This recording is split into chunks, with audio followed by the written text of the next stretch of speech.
అలాగే ఒక రైతు వ్యవసాయానికి చేరడానికి ఆదాయం బాగుంటే పిల్లలు పెళ్లిళ్ళు చేయడానికి చదువులకి సరిపడా ఆదాయం అంటే వ్యవసాయం హాయిగా ఏరువాక సాగేరో రన్నో చిన్నన్న అనుకుంటూ ఆనందంగా నాగలు తీసుకుని భుజానికి కడతారు. కానీ పంట పండుతుందో లేదో తెలియదు, పండిన పంటకు సరైన గిట్టుబాటు ధర లేదు, విత్తనాల్లో కల్తీ, ఎరువుల్లో కల్తీ, అన్నీ కల్తీ. ఏమన్నా అంటే మన నాయకులేమో రుణం మాఫీ, గిట్టుబాటు మాఫీ, మొత్తం నీ జీవితంగా మాఫీ.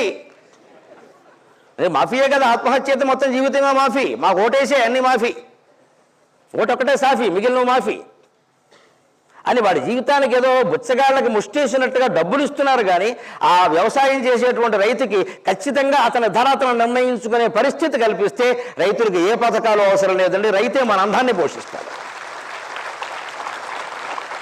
ఇవాళ ఆ స్థితి లేదమ్మా. నేను మీకు మొహమాటం లేకుండా చెబుతున్నా. ఒక వ్యాపారస్తుడు వస్తువు ధర ఆయన నిర్ణయిస్తాడు.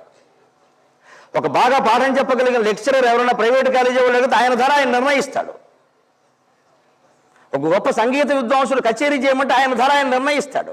నా మటుకు నేను ప్రవచనం చెప్పాలంటే నా ధర నేను నిర్ణయించగలను, నాకు ఆ స్వేచ్ఛ ఉంది. కానీ ఈ దేశంలో మనందరికీ అన్నం పెట్టే రైతుకి ఆ వ్యవసాయపు ధర నిర్ణయించే అవకాశం లేదండి. ఎంత దౌర్భాగ్యం, ఎంత దౌర్భాగ్యం. అతనికి ఒక్కడికే లేదు అర్హత.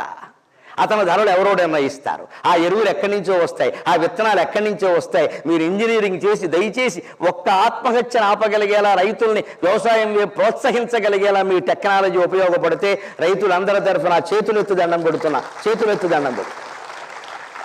రైతుల కోసం